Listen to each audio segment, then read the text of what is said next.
ब्राह्मणों, वे उत्तम तपस्वी वालखेल्य मन में जो कामना रखकर छोटे बड़े मंत्रों द्वारा विधि पूर्वक अग्नि में आहुति देते थे, वह बताता हूँ, सुनिए।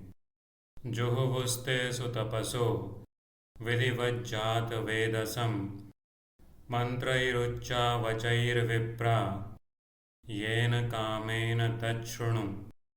संयम पूर्वक उत्तम व्रत का पालन करने वाले वे महर्षि यह कहकर संकल्प करते थे, संपूर्ण देवताओं के लिए कोई दूसरा ही इंद्र उत्पन्न हो, जो वर्तमान देवराज के लिए भयदायक, इच्छानुसार पराक्रम करने वाला तथा अपनी रुचि के अनुसार चलने की शक्ति रखने वाला हो।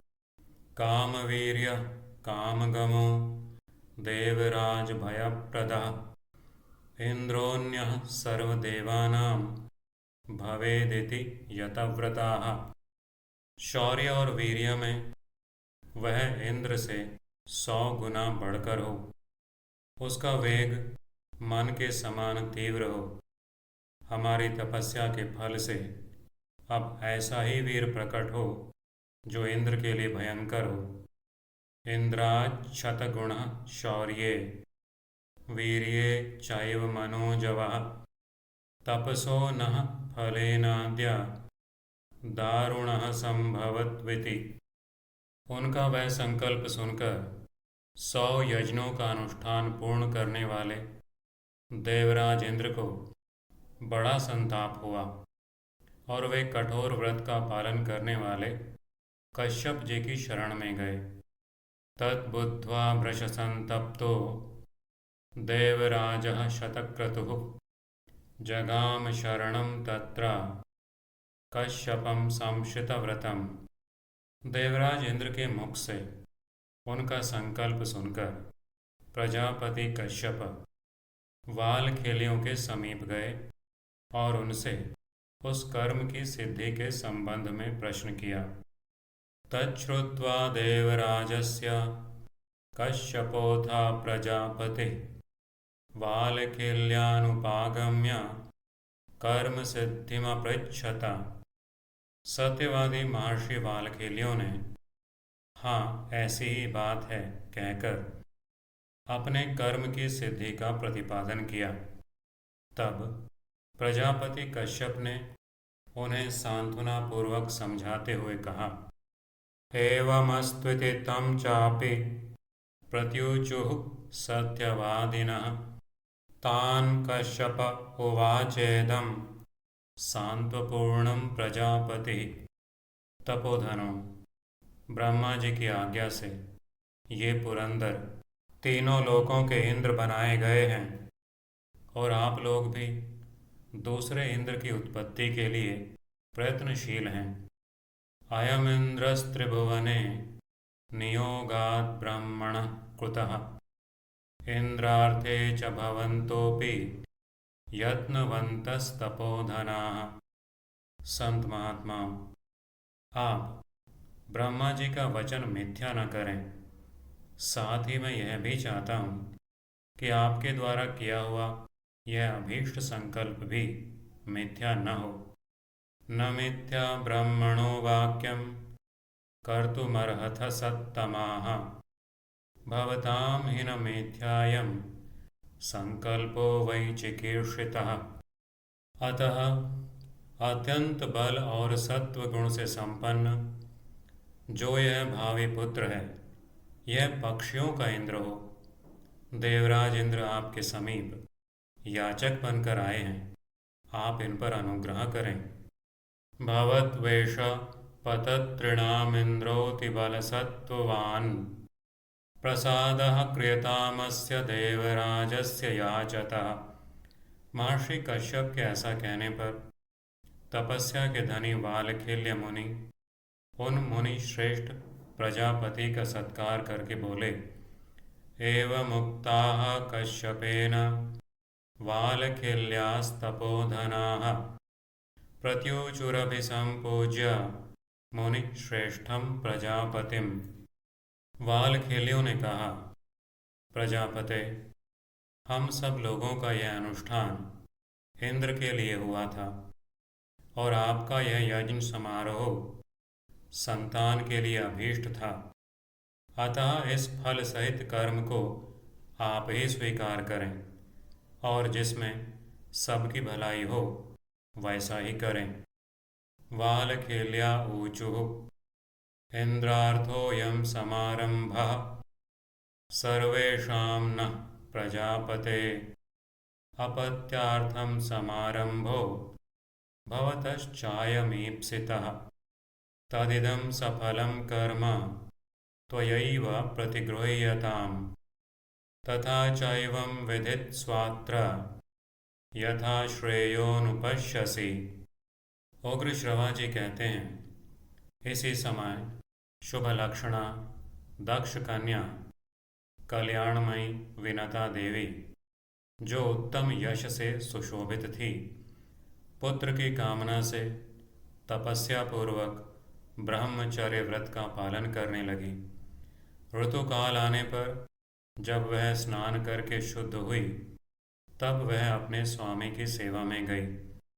उस समय कश्यप जी ने उससे कहा, सौतिरुवाच एतस्मिन्नेव काले तु देवी दाक्षायणी शुभा विनता नाम कल्याणी पुत्रकामा यशस्विनी तपस्तप्त्वा व्रतपरा स्नाता पुंसवने शुचिः उपचक्राम भर्तारं तामुवाचाथ कश्यपः। देवी, तुम्हारा यह अभीष्ट समारंभ अवश्य सफल होगा। तुम ऐसे दो पुत्रों को जन्म दोगी जो बड़े वीर और तीनों लोकों पर शासन करने की शक्ति रखने वाले होंगे। आरंभः सफलो देवी भविता यस्त्वयेप्सितः जनयिष्यसि पुत्रौ द्वौ वीरौ त्रिभुवनेश्वरौ। वालखेलियों की तपस्या तथा मेरे संकल्प से तुम्हें परम सौभाग्यशाली पुत्र प्राप्त होंगे, जिनकी तीनों लोकों में पूजा होगी। तपसा वालखेल्यानां मम संकल्प जाओ तथा भविष्यतो महाभागौ पुत्रौ त्रैलोक्य पूजितौ। यह कहकर भगवान कश्यप ने पुनः विनता से कहा, देवी, यह गर्भ महान अभ्युदयकारी होगा, अतः इसे सावधानी से धारण करो। उवाच चैनां भगवान् कश्यपः पुनरेवः धार्यताम प्रमादेन गर्भोऽयं सुमहोदयः। तुम्हारे ये दोनों पुत्र संपूर्ण पक्षियों के इंद्र पद का उपभोग करेंगे। स्वरूप से पक्षी होते हुए भी इच्छा अनुसार रूप धारण करने में समर्थ और लोक संभावित वीर होंगे। एतौ सर्वपतत्रीणामिन्द्रत्वं कारयिष्यतः लोक संभावितौ वीरौ कामरूपौ विहंगमौ। विनता से ऐसा कहकर प्रसन्न हुए प्रजापति ने शतक्रतु इंद्र से कहा, पुरंदर, ये दोनों महापराक्रमी भ्राता तुम्हारे सहायक होंगे। तुम्हें इनसे कोई हानि नहीं होगी। इंद्र, तुम्हारा संताप दूर हो जाना चाहिए। देवताओं के इंद्र तुम ही बने रहोगे। शतक्रतुमथोवाच प्रीयमाणः प्रजापते त्वत्सहायौ महावीर्यौ भ्रातरौ ते भविष्यतः नैताभ्यां भविता दोषः सकाशात् ते पुरन्दर व्येतु ते शक्र संतापस्त्वमेवेन्द्रो भविष्यसि। एक बात का स्मरण रखना, आज से फिर कभी तुम घमंड में आकर ब्रह्मवादी महात्माओं का उपहास और अपमान न करना, क्योंकि उनके पास वाणी रूप अमोघ वज्र है तथा वे तीक्ष्ण कोप वाले होते हैं। न चाप्येवं त्वया भूयः क्षेप्तव्या ब्रह्मवादिनः न चावमान्या दर्पात्ते वाग्व्रजा भृशकोपनाः। कश्यप जी के ऐसा कहने पर देवराज इंद्र निशंक होकर स्वर्गलोक में चले गए। अपना मनोरथ सिद्ध होने से विनता भी बहुत प्रसन्न हुई। एवमुक्तो जगामेन्द्रो निर्विशङ्कस्त्रिविष्टपं विनता चापि सिद्धार्था बभूव मुदिता तथा। उसने दो पुत्र उत्पन्न किए, अरुण और गरुड़ा। जिनके अंग कुछ अधूरे रह गए थे वे अरुण कहलाते हैं। वे ही सूर्यदेव के सारथी बनकर उनके आगे आगे चलते हैं। जनयामासा पुत्रौ द्वावरुणं गरुडं तथा विकलांगोरुणस्तत्र भास्करस्य पुरःसरः। भृगुनंदन दूसरे पुत्र गरुड़ का पक्षियों के इंद्र पद पर अभिषेक किया गया। अब तुम गरुड़ का यह महान पराक्रम सुनो।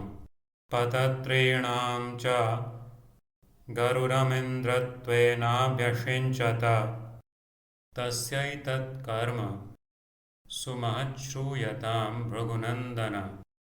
इस प्रकार श्री महाभारत आदि पर्व के अंतर्गत आस्तिक पर्व में गरुड़ चरित्र विषयक 31वां अध्याय पूरा हुआ। इति श्री महाभारते आदि पर्वणि आस्तिक पर्वणि सपर्णे 31 अध्यायः।